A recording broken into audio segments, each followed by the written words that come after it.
right. No, I'm just kidding.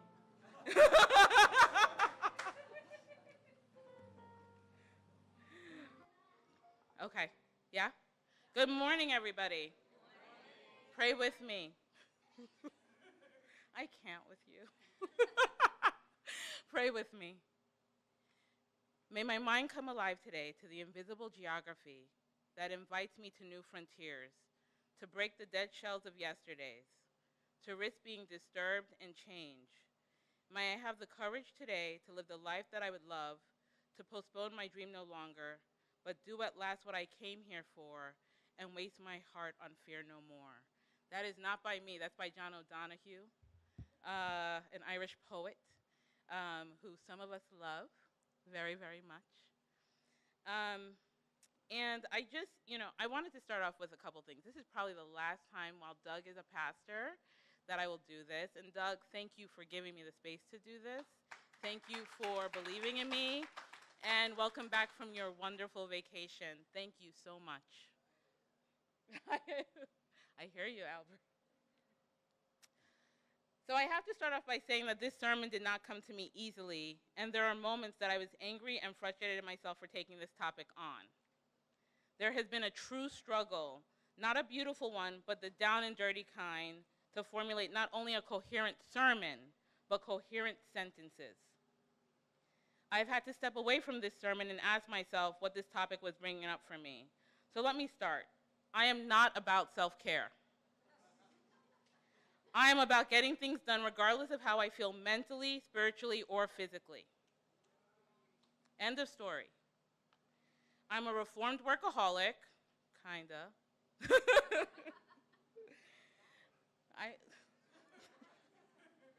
I struggle with depression at times. I like to be liked.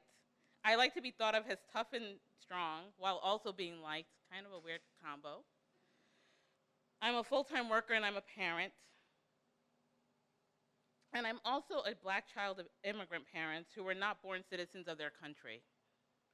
Rather, they were subjects of the British Crown. So I come to you from this place. My sermon today is really focused particularly on a black female experience, right? So if it doesn't all resonate, whatever you can get from it, and that's what I'm gonna say, right? So I have lived from a place and story that I don't have time to take care of myself, and that was long before 45 was in office.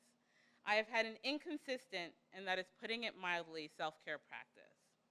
The stories in my head about self-care are, it's a white thing, it's super luxurious. Who got time for that? We have a movement to build. But if I had to be honest, and I'm about to, I wonder if I'm really worth taking care of. Perhaps that is why this sermon has stumped me. I took on a topic where I have to confront some of my own demons. So as I'm writing this, I'm wondering if I'm the right person to give this sermon. Regardless of if I am the right person, I'm going to speak my truth and talk about how this scripture, Romans 12, verses 1 through 8, breathes some new life into me and is helping me to reprioritize my life, and most importantly, taking care of my spirit and the body it inhabits. So here's the story about all this. A few years ago, my mother became quite sick. It was sudden, and as we were about to go to bed, I heard this hard thump on the floor. My mother had passed out, and without thinking of it, I called 911. Shortly after the call, my mom awoke and said her head hurt, but she was fine. When the EMTs came over, she charmed them with her Jamaican lilt and sent them on their merry little way. The next day, she looked pale, and I called my dad, who rushed over and picked up both my mom and Miles so I could go to work. And my dad knew that my mother was extremely sick and was not going to be charmed by her Jamaican lilt, right? Like, he's not gonna be charmed by it. And he rushed her to the hospital where she was admitted. Truth be told, I don't know what was wrong with my mother. I don't remember what it was.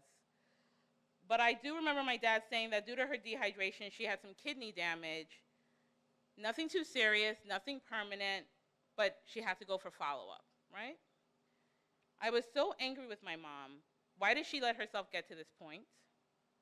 Didn't she realize how sick she was? My mom is a healthcare worker, FYI. She works in a hospital. She works with very sick people. She knows what sickness looks like. She knew that she had passed out and hit her head. She should have taken that pretty seriously. She didn't care. And while in the hospital, my mom went in the hospital on a Friday, and she was supposed to work that weekend. And the first words out of her mouth was, I don't know if they're going to believe me. I might have to pay back this weekend. I should just try. And my dad was like, you need to stop, right?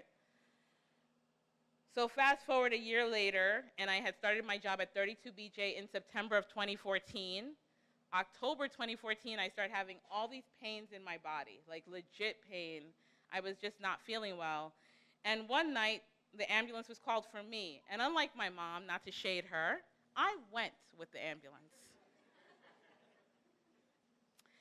And at Einstein Hospital, this physician assistant kind of touching me up, and she says, oh, I think you have gallbladder stones. And I was like, no, I don't. I have acid reflux, and that's what I got. Right? And she says, well, your symptoms does not align with that. You might need surgery. And I told her, I don't have time for that. I think you're really jumping to conclusions from one bad episode. And she's like, no, she's fighting back and forth. And she said, well, we should do an ultrasound. The ultrasound does prove I do have gallbladder stones. But I said, they're not affecting me. And I looked it up online, and I could be fine forever with gallbladder stones. So I'm going to leave. And I left. In November of 2014, I then have this really horrible pain, and I could barely sleep. It was a Friday. Funny enough, these things are happening on Fridays and Saturdays when you're not supposed to get sick. So I'm sick on a Friday. I go to work, and I'm just in tons and tons of pain. And when I get to work, some of you from 32BJ know her, Brunilda Suarez. She sees me drinking all this water, and she's like, what are you doing? And I'm like, I'm drinking water so that the gallbladder stones can calm down. That's called magical thinking. And Bruni says, and I'm going to do my best Bruni impression, don't ever tell her, Claudia, your eyes are yellow. And I'm like, I just didn't get a lot of sleep. And she's like, you look really sick. And I'm like, I'm going to be just fine. I'm drinking this cold water. And Bruni is really so she stops being nice to me and says, I'm going to tell you something I don't normally tell people. And I said, okay, Bruni. She said, I knew this woman who died from gallbladder stones, and it affected her liver. And I was like, you know what, Bruni, we don't have to even go down this path, right? We don't even need to do this. Long story short, that night I get home, and I can't sleep. And the next Saturday, I go to Columbia Presbyterian in the ER, and this nice doctor says, I'm going to put you on morphine. And I said, you don't even know what's wrong with me. You haven't touched me. And he says, you have jaundice. You're in extreme pain. You cannot be faking a look like that. And I was like, true. Right? And so he gives me the morphine, and I call my mom, and I said, Mom, can you come and spend time with me? I'm in this ER. I don't know what to do, blah, blah, blah. And she says, okay, I'm coming. So she's coming from Queens to Columbia Presbyterian. And next thing you know, I said to them, I'm like, when am I being discharged? And he was like, it was another doctor, and he said, girl, you're not being discharged. You're having emergency surgery tomorrow. And I said, no, I would like a second opinion. I would like that. And he said, there's no more second opinion, right? I am then transferred to another hospital because Columbia could not actually do the surgery there. They were filled up. I don't know, people are having gallbladder surgeries all over the place. And then I was transferred to Allen Hospital, and I was told I am doing the afternoon surgery. So I'm just chilling in my bed, and these two nice doctors come in and say, no, your surgery has to happen now. Your blood work is crazy. And it was 6 o'clock in the morning. I'm like, I have to take a shower. And they're like, what? There's no shower. You just have to go. And I'm like, okay, let's go. After the surgery, I am then told that some of the stones had left my gallbladder, and let's do this additional procedure. And I'm like, here we go. Had an additional procedure. And long story short, while my mother had short-term kidney damage, I have permanent liver damage. Nothing crazy that's going to kill me, but I had stayed with that pain for about a good 6 weeks, and it had affected my body, right? So I have very permanent liver damage, and I just want to say again, it's because I ignored my body. I ignored what I was feeling. I ignored My body saying, hey, I'm not feeling too well, you should go to the hospital. And I'm now living with something that's irreparable. I don't think it is surprising that my mom and I found reasons not to go for the care our bodies were screaming for. First, black women's voices and pain are not taken seriously in medical institutions. Medical institutions have used black women's bodies for horrific experiments. Check out Dr. James Marion Sims, father of gynecology, and he performed surgery on black women's body without anesthesia because we can't feel pain.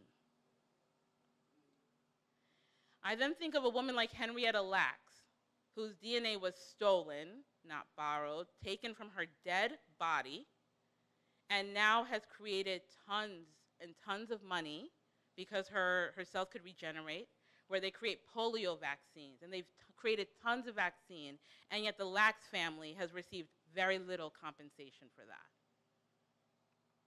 They've been acknowledged. Isn't that nice?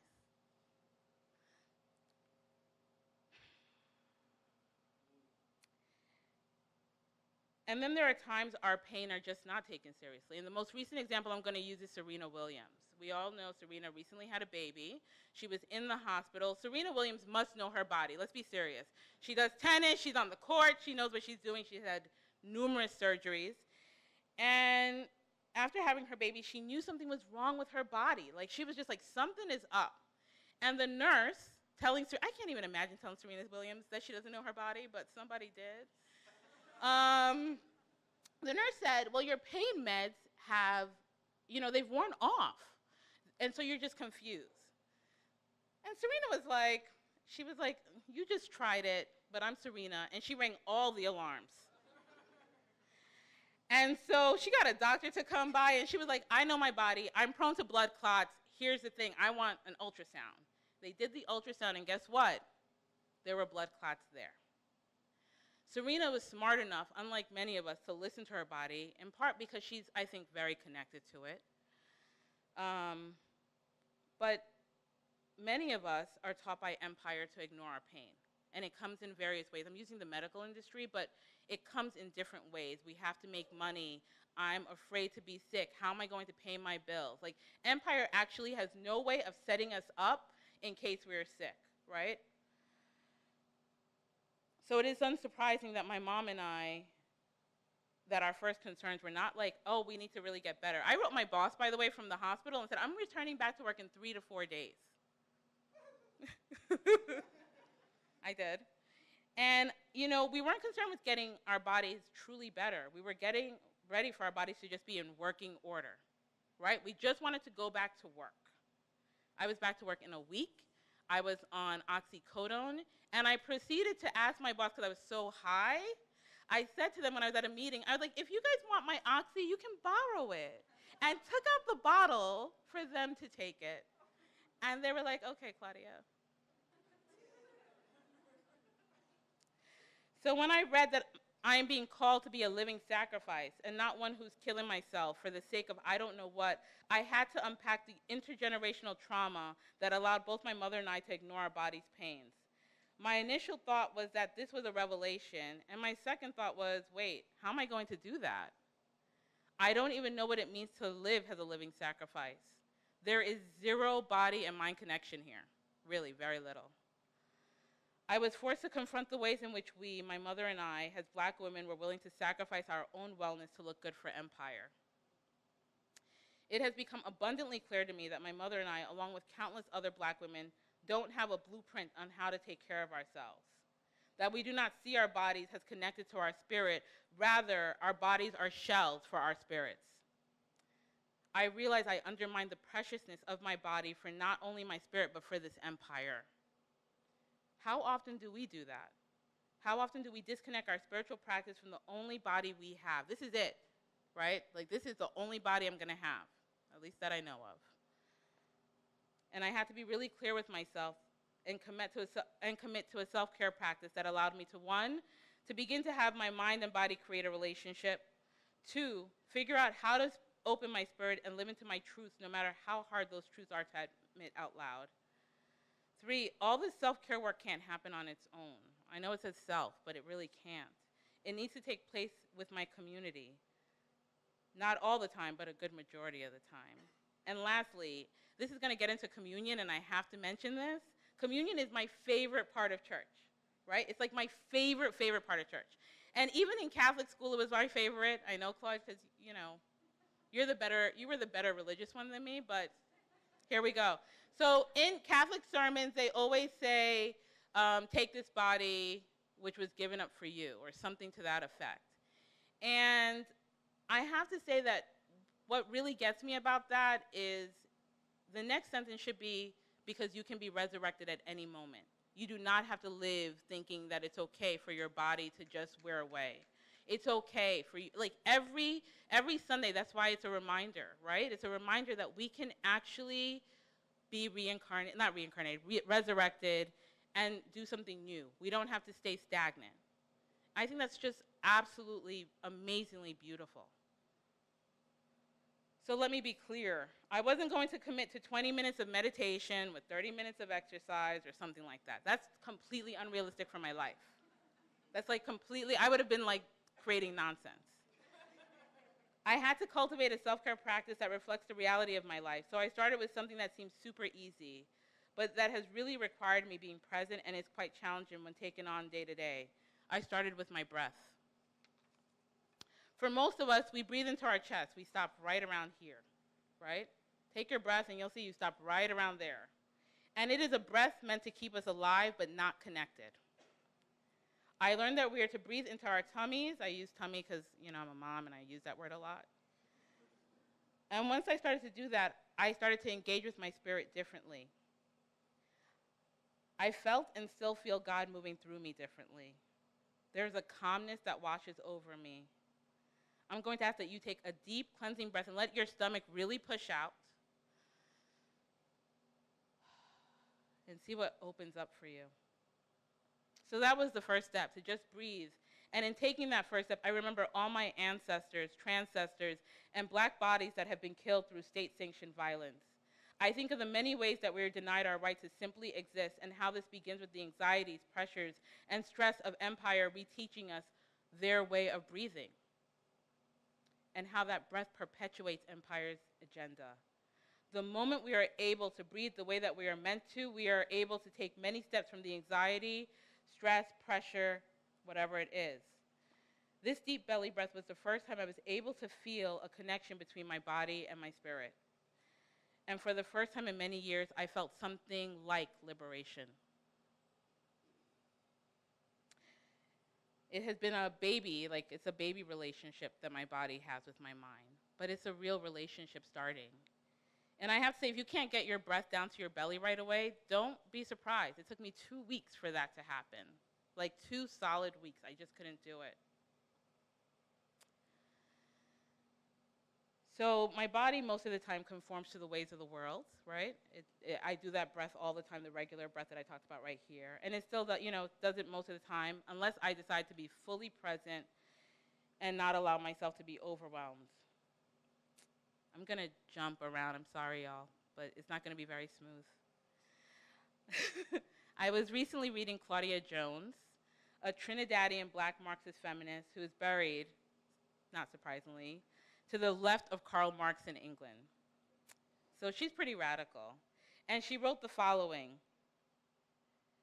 "Do not our people have a right to have radicals? Yes, a right. Do not our people have the right to seek some radical solution to their highly oppressed status, and have a right to be radicals? It would surely seem they have. The very core of all Negro history is radicalism against conformity to chattel slavery, radicalism against the betrayal of the demands of Reconstruction, radicalism in relation to non-acceptance of the status quo. Is there a conflict between being radical and being loyal to one's country? History can best answer this question, for the history of our people is rich in example that because the oppression of our people comes from the ruling class, the very survival of our people required non-conformity to preserve the dignity of manhood and womanhood." Black folks, we've been transformed for a long time, right? But then there's times that we go into these evangelical moments of saying, I want to be what the state wants me to be. I want my body to be what empire wants it to be. And Joan calls on us through radicalism to stay transformed. Furthermore, that the survival of black people has always relied on nonconformity to preserve our humanity, our spirits, and our bodies.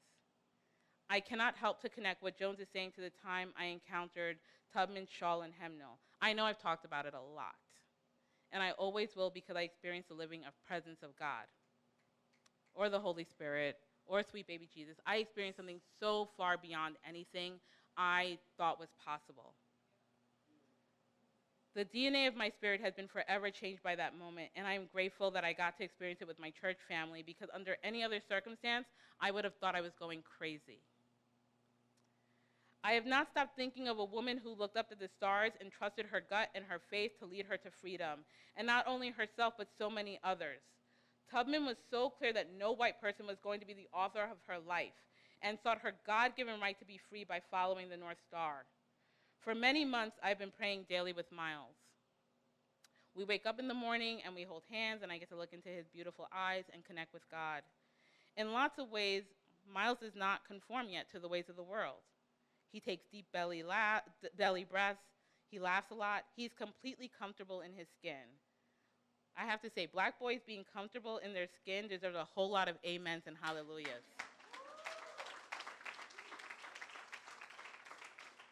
He is just living. To Miles, everything is possible. Earlier, I read John O'Donohue's Blessing, and it spoke of invisible geographies. O'Donohue is clear that just because I can't see it does not mean I cannot attain it. By praying with Miles, I've been able to envision what wholeness means to me. I haven't been able to necessarily take all the steps, but I know what it will look like for me. And I know that in order to raise a whole black man, he needs to see his parents strive for wholeness. Audre Lorde wrote, "I wish to raise a black man who will not be destroyed by, nor settle for, those corruptions called power by the white fathers, who mean his destruction as surely as they mean mine.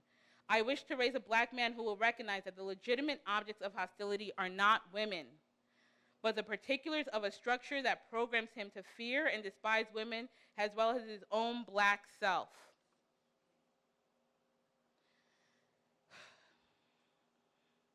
Through prayer with Miles, I've been able to envision this world so much better. I've been able to really think about how do I discuss those structures with him. I'm so grateful to be his parent. So for the most part, I've been speaking of transformation kind of without community, right? But Paul knows that any kind of transformation needs room for us to all take part in. So what is the meaning of not to think of yourself more highly than you ought to think? Sober judgment, according to the measure of faith that God has assigned. The language brings you all the way down, right? It does. I think that's like the shadiest language Paul could have really put in this, right? Like, Paul's like, don't think highly of yourself. And it's like, well, you're supposed to transform, but don't. I'm like, Paul, come on. But I think Paul is saying that transformation on your own and without community can get you twisted.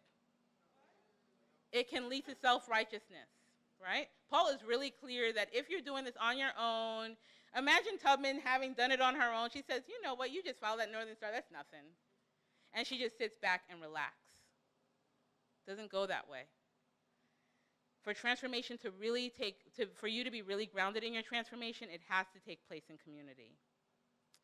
So I'm going to do something that we sometimes don't do. I'm going to do a call and response, or call, and then people should respond. And if you don't, I know your names, so there it is. So we at New Day have so many different roles, and I want to make space for the many roles that we as a body inhabit in this space. Can we shout out the roles? So we said yes. So worship team. Hospitality. Announcements. Greetings. Coffee maker. Offering. Setup. Altar building. What is it? Counting. Sound system. Music.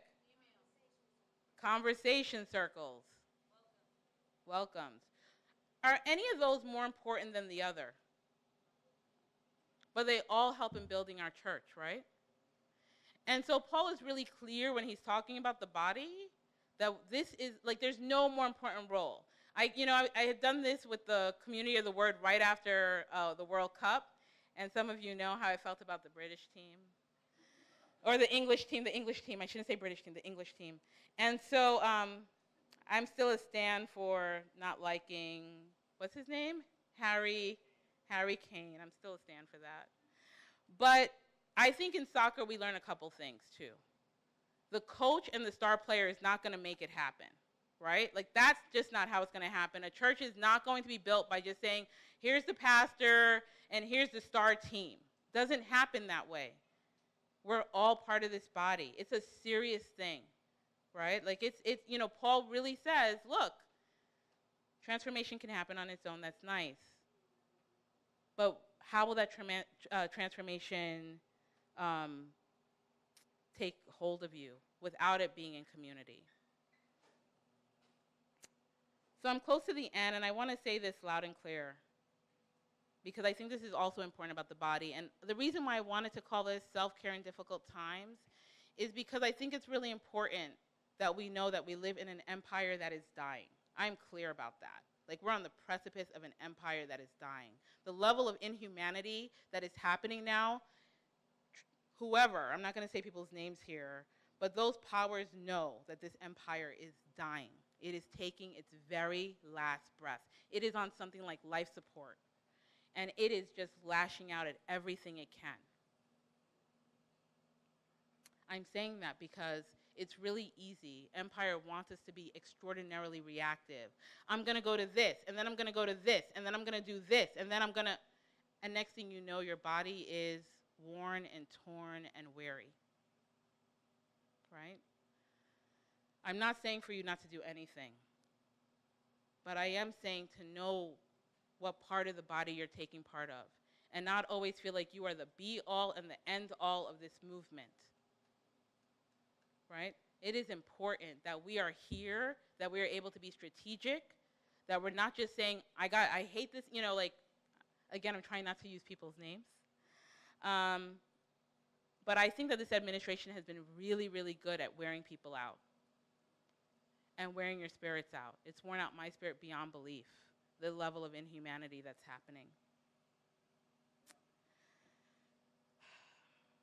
So I say all that to say, cultivate your practice from the place that you are at and check in with each other. I know we're not supposed to talk about growth groups right now, and I'm not going to, I'm sorry.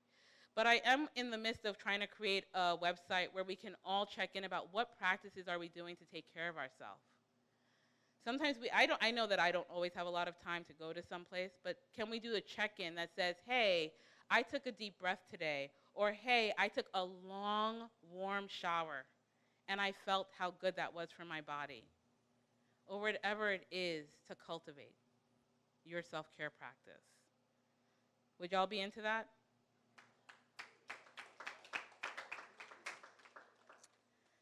So, I'm always looking at time. That's unfortunate.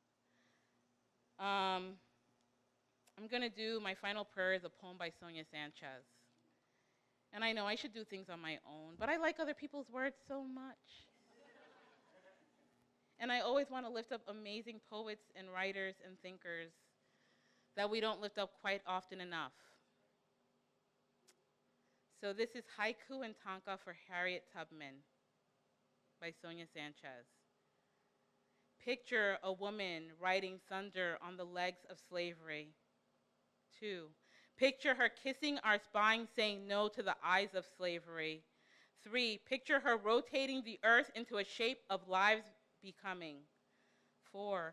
Picture her leaning into the eyes of our birth clouds. 5. Picture this woman saying no to the constant yes of slavery. 6. Picture a woman jumping rivers, her legs inhaling moons.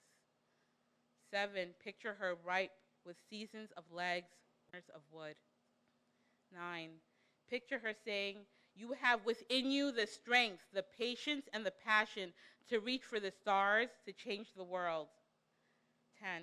Imagine her words, every great dream begins with a dreamer.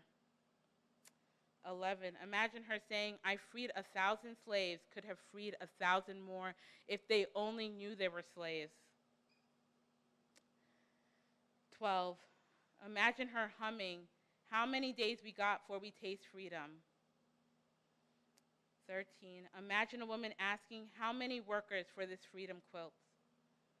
14, picture her saying a live runaway could do great harm by going back, but a dead runaway could tell no secrets. 15, picture the daylight bringing her to woods full of birth moons. 16, picture John Brown shaking her hands 3 times saying, General Tubman, General Tubman, General Tubman. 17, picture her words. There's 2 things I gotta write to, death or liberty. 18, picture her saying no to a play called Uncle Tom's Cabin. I am the real thing. 19, picture a black woman could not write or read, trailing freedom refrains.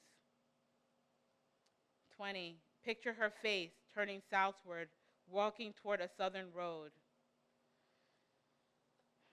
21, picture this woman freedom-bound, tasting a people's preserved breath. 22, picture this woman freedom-bound, tasting a people's preserved breath. Oh, I think I'm out of order. Sorry. 22, picture this woman of royalty wearing a crown of morning air. 23, picture her walking, running, reviving a country's breath. And 24, picture black voices leaving behind lost tongues. Thank you so much. Thank you, Harriet. Thank you so much for leading us to this. Thank you.